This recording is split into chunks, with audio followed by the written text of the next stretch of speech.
I'm Joe Chilling. You can listen to me mornings on The Big Weck.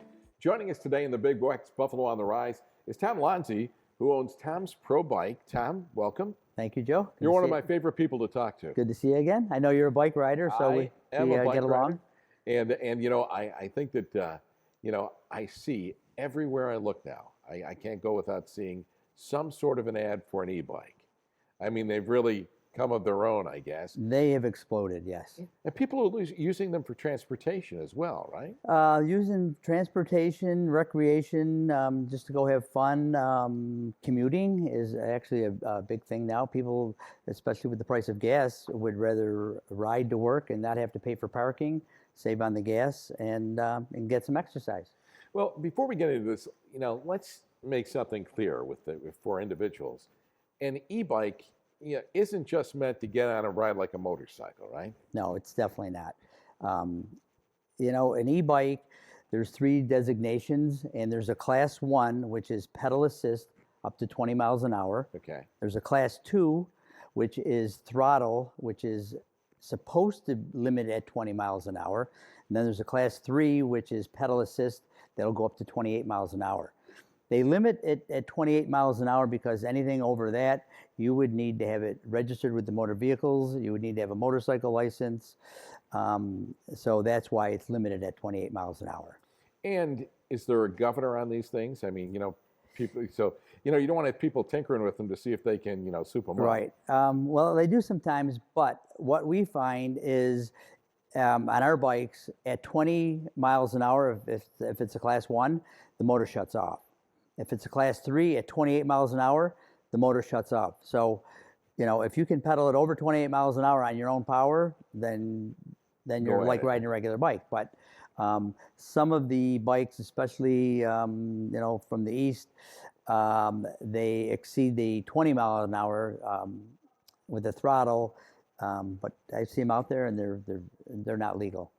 So I guess the way that you should kind of look at this, if you want an e-bike for exercise, is to think of it as e-assist, as opposed to just an electric quote-unquote bike, right? Right. Otherwise, it'd be like an electric motorcycle, yeah.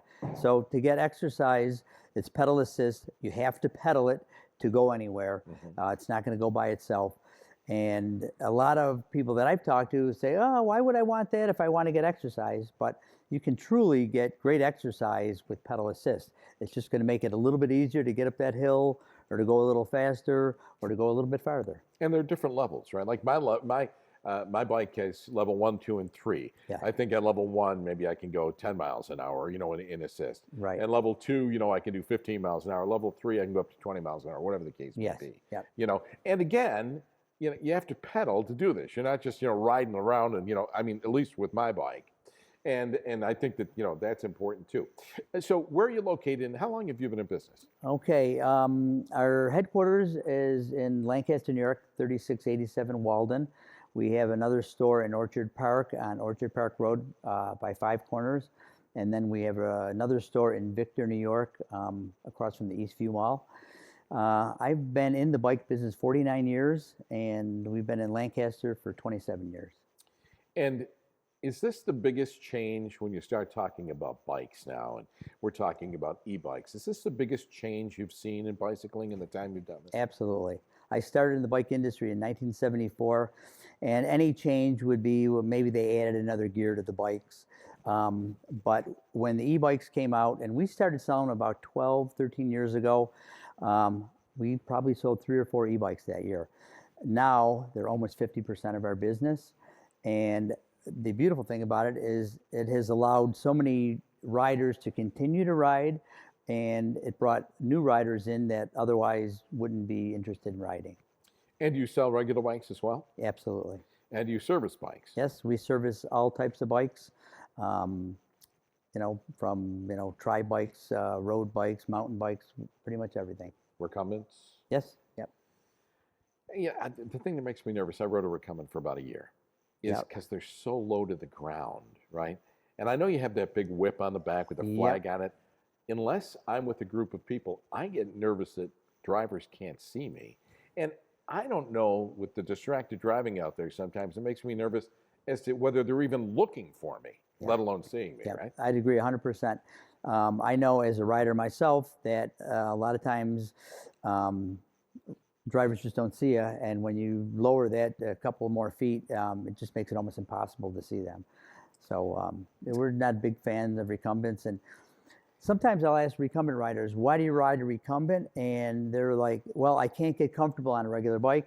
My answer to that is to have your bike fit to you, and we offer bike fitting services where we, it's kind of like having a custom-made suit. We kind of fine-tune the bike to your proportions. That's great. I think that, and I can understand that, you have to have a seat that you're comfortable with, too. And the recumbents are kind of like, you're on a lawn chair riding. Right. Yes. A little bit like that. Christmas is coming up. Is this still going to be a busy season for you, or does it? It's going to be a very busy season. Does it? Yeah, we slow down a little bit. Actually, right, during November, December, we pick up quite a bit with Christmas, and then January and February slows down. But by beginning of March, people are ready for the new bikes, and then our season takes off till basically the end of October. All right, we've got about a minute left in this segment. So what should people do? People, rather than go out and say, okay, I'm going to buy an e-bike, should they come down, see it, try it out? Can they do that at your business? They absolutely can. And one thing I would say is before you buy an e-bike, think about the service. There's a lot of places that sell them. They don't service them. And on all the e-bikes we sell, we can plug them in just like you would an automobile and check the diagnostics. So getting service for your bike is very important. A lot of the, less expensive e-bikes, they're not serviceable. So you have a problem with the battery or a problem with the computer on it, and you got to replace it. All right, Tom's Pro Bike. For more information and answers to your question, contact Tom's Pro Bike by calling 716-651-9995 or go to tomsprobike.com. Sponsorship and promotional consideration for the preceding segment provided by the following. Thanks for watching this edition of the Big Wack Presents Buffalo on the Rise. For information on this and other shows, go to our website, bigwack.com, and find out how you can participate on the program if you're a hometown business. I'm Joe Chili. Thanks for watching and listening to the Big Wack, Buffalo's oldie station.